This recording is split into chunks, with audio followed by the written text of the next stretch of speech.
안녕하세요. 보상과 배상TV 교통사고 전문 변호사 장슬기입니다. 오늘은 교통사고가 났을 때 안전벨트를 안 맸으면 과실이 얼마나 잡힐까? 그리고 안전벨트를 안 맸는데도 피해자의 과실이 아예 없는 것으로 인정된 실제 사례를 소개해 드리려고 합니다. 보험사들은 보통 이렇게 말하죠.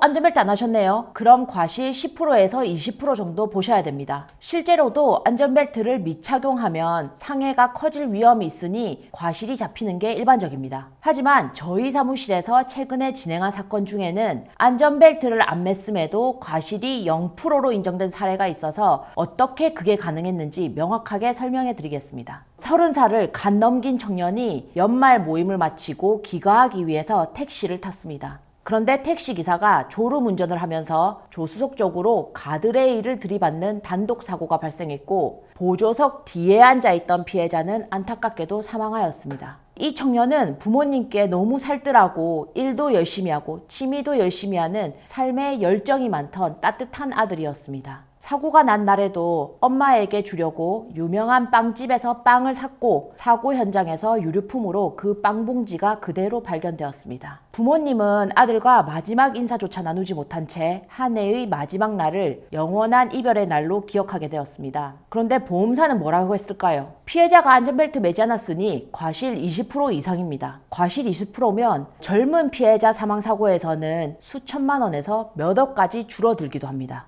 하지만 돈보다 더 아픈 건 부모님의 마음입니다. 아니 기사가 졸아서 낸 사고인데 왜 내 아들에게 과실을 잡냐는 절규 같은 억울함이죠. 민사에서 과실을 인정하려면 반드시 이 요건이 필요합니다. 피해자가 안전벨트를 미착용한 행위가 사망이라는 결과를 확대했는지 여부요. 즉 안전벨트를 맸다면 살았을 가능성이 있으면 과실이 인정되는 거고 안전벨트를 맸다고 하더라도 사망했을 사고라면 과실을 인정하면 안 되는 겁니다.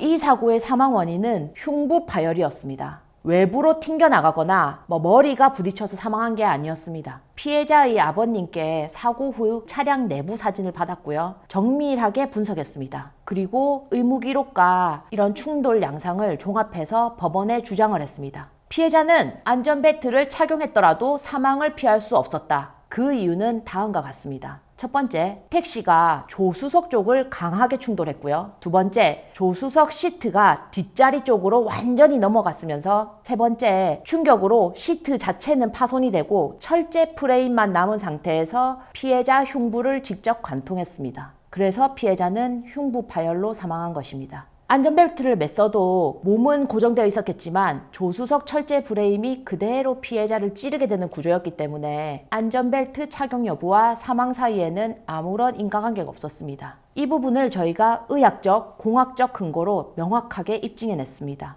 법원은 저희 주장을 그대로 받아들였습니다. 피해자가 안전벨트를 매지 않았다고 하더라도 그로 인해 손해가 확대되었다고 보기는 어렵다. 따라서 피해자의 과실은 없다. 부모님의 억울함을 조금이나마 덜어드릴 수 있는 순간이었습니다. 저도 사건 진행 내내 마음이 너무 안 좋았고 심지어 보험사 측 변호사님도 눈시울을 붉힐 정도로 가슴이 미어지는 사건이었습니다. 민사소송은 단순히 법조항만으로 끝나진 않습니다. 판사님도 사람이고 보험사 측도 결국은 사람입니다. 따라서 사실관계 분석, 의학적이고 기술적인 인과관계 입증 이것과 함께 사람의 마음을 움직일 수 있는 설득력 있는 서면 작성이 반드시 필요합니다. 저희 보상과 배상은 수천 건의 사건을 처리하면서 사고 분석 그리고 인과관계 입증, 설득력 있는 서면 작성에 있어 누구보다 전문성이 있다고 자부합니다. 젊은 피해자의 사망사고에서는 과실 10%만 잡혀도 수천만 원에서 많게는 수억까지 차이가 납니다. 이 사건의 경우에도 최종적으로 10억이 넘는 손해배상이 이루어졌는데 과실이 10%만 잡혔어도 1억이 줄어드는 겁니다. 혹시 억울하게 과실이 잡혀서 제대로 된 보상을 받지 못할 위기에 처하셨다면 또는 환자의 상태가 너무 중한데 보험사에서는 제대로 된 보상을 해주지 않으려고 한다면 혼자 고민하지 마시고 언제든지 저희 보상과 배상 홈페이지, 네이버 카페, 카카오톡으로 문의 주시거나 상단의 전화번호로 전화 주시면 성심성의껏 상담해 드리겠습니다. 오늘 영상은 여기까지고요. 다음 영상에서는 더욱 유익한 주제로 찾아뵙겠습니다.